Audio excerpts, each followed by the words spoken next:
Hello বন্ধুরা, সকলে কেমন আছো? আশা করি সবাই ভালো আছো। এসো আজকের রেসিপিটা শুরু করা যাক।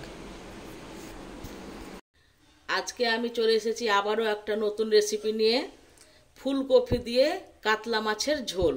তো চলো উপকরণগুলো আগে দেখে নাও। এখানে আমি মাথা আর পিস নিয়ে 7 পিস মাছ নিয়েছি। মাছটাকে ধুয়ে লবণ হলুদ মাখিয়ে আমি ভেজে নিয়েছি বন্ধুরা। আর এখানে একটা মশলার ব্যাটার জল দিয়ে আমি গুলে রেখেছি। এর মধ্যে আমি পরিমাণ মতো লবণটাও দিয়ে দিয়েছি, 1 চামচ হলুদ গুঁড়ো, 1/2 চামচ লঙ্কার গুঁড়ো, 1/2 চামচ ধনে গুঁড়ো, 1/2 চামচ জিরে গুঁড়ো, আর 1 চামচ রসুন বাটা, 1 চামচ আদা বাটা।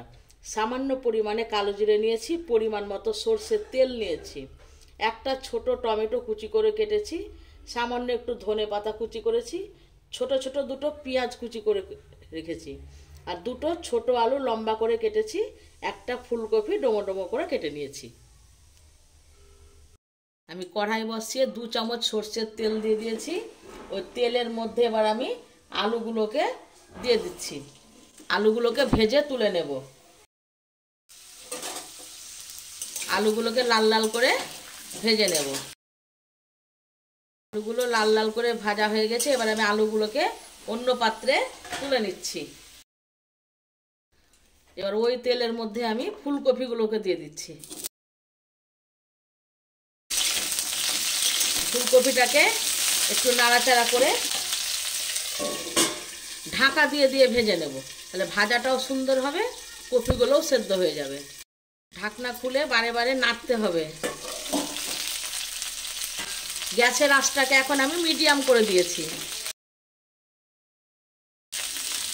আবারও আমি ঢাকা দিয়ে দিচ্ছি। ঢাকা দিয়ে দিয়ে এটাকে ভেজে নেব। দেখো ফুলকপিগুলো লাল হয়ে গেছে, তার মানে ভাজা হয়ে গেছে। এগুলোকেও আবার আমি অন্য পাত্রে তুলে নিচ্ছি।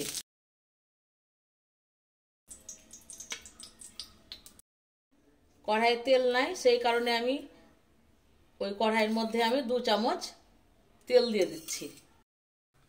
তেলটা গরম হয়ে গেছে, কালো জিরে দিয়ে দিচ্ছি। কালো জিরেটা একটু নাড়াচাড়া করে পেঁয়াজ কুচি দিয়ে দিচ্ছি। পেঁয়াজটাকে একটু লাল লাল করে ভেজে নেব। পেঁয়াজটাতে আমার হালকা রং ধরে গেছে, তার জন্য এখন আমি টমেটো কুচিটা এবার দিয়ে দিচ্ছি। টমেটো কুচি দিয়েও কিছুক্ষণ একটু কষে নেব। টমেটোগুলোও নরম হয়ে গেছে, দেখো এই দেখো। আর টমেটো যদি নরম না হতে চায়, যদি খুব তাড়া থাকে বন্ধুরা, তাহলে লবণ দিয়ে দিবে, তাড়াতাড়ি নরম হয়ে যাবে টমেটো। এই দেখো টমেটো নরম হয়ে গেছে। গ্যাসের আঁচটাকে এখন মিডিয়াম করে রেখেছি। এবার এই সময় আমি পরিমাণ মতো লবণটাও দিয়ে দিয়েছি, 1 চামচ হলুদ গুঁড়ো, 1 চামচ লঙ্কার গুঁড়ো, 1/2 চামচ ধনে গুঁড়ো, 1/2 চামচ জিরে গুঁড়ো, আর 1 চামচ কাশ্মীরি লঙ্কার গুঁড়ো, 1/2 চামচ আদা, 1 চামচ আদা বাটা, আর 1 চামচ রসুন বাটা। এখন আমি এর মধ্যে দিয়ে দিচ্ছি। মশলার বাটি ধুয়ে একটু জল দিচ্ছি। যে মশলাটাকে একটু সময় নিয়ে একটু কষতে হবে। যতক্ষণ না তেল ছেড়ে আসছে ততক্ষণ পর্যন্ত মশলাটা কষতে হবে। মশলা যত কষানো হবে রান্নার স্বাদ তত ভালো হবে। তোমরা এইভাবে ফুলকপি আলু দিয়ে মাছের ঝোল বানিয়ে খেয়ে দেখো। গরম ভাতে আশা করি আর কিছুই লাগবে না, এটা দিয়ে সব ভাত খাওয়া হয়ে যাবে। বরঞ্চ 1 মুঠো চাল বেশিই লাগবে। ঘরে থাকা উপকরণ দিয়েই হয়ে যাচ্ছে, দেখো কি সুন্দর। বেশি একটা উপকরণ লাগেও না। আর এই কটা উপকরণ তো প্রত্যেকের বাড়িতেই থাকে, বলো।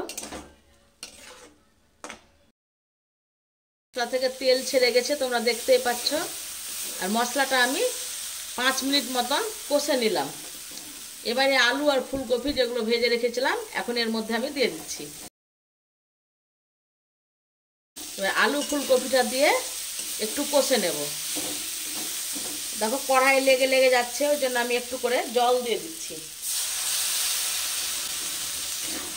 গ্যাসের আঁচটাকে মিডিয়াম করেই রাখবে।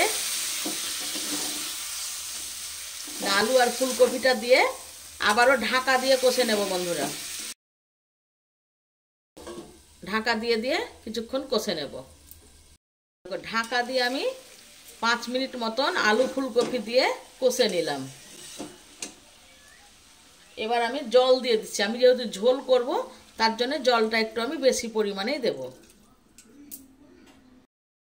আমি আরও হাফ গ্লাস মতো জল দিয়ে দিচ্ছি।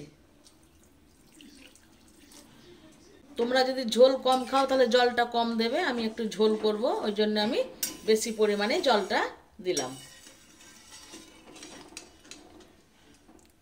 এবার ঝোলটা ফুটে ওঠার একটু অপেক্ষা। দেখো ঝোলটা কেমন ফুটতে লেগেছে দেখো। এবার আমি ভাজা মাছগুলো ঝোলের মধ্যে ছেড়ে দিচ্ছি। এখন গ্যাসের আঁচটাকে একটু মিডিয়াম করে রাখছি।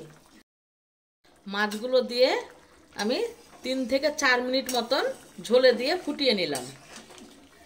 এবার উপর থেকে ধনে পাতা কুচি দিয়ে দিচ্ছি। ভালো করে একটু মিশিয়ে নেব। তাহলে কেমন লাগলো বন্ধুরা অবশ্যই কমেন্ট করে জানাবে। ভালো লাগলে অবশ্যই একটা লাইক করে দিও, সাবস্ক্রাইব করে পাশে থেকো। আজকের মতো বিদায়, আবার আসবো নতুন রেসিপি নিয়ে।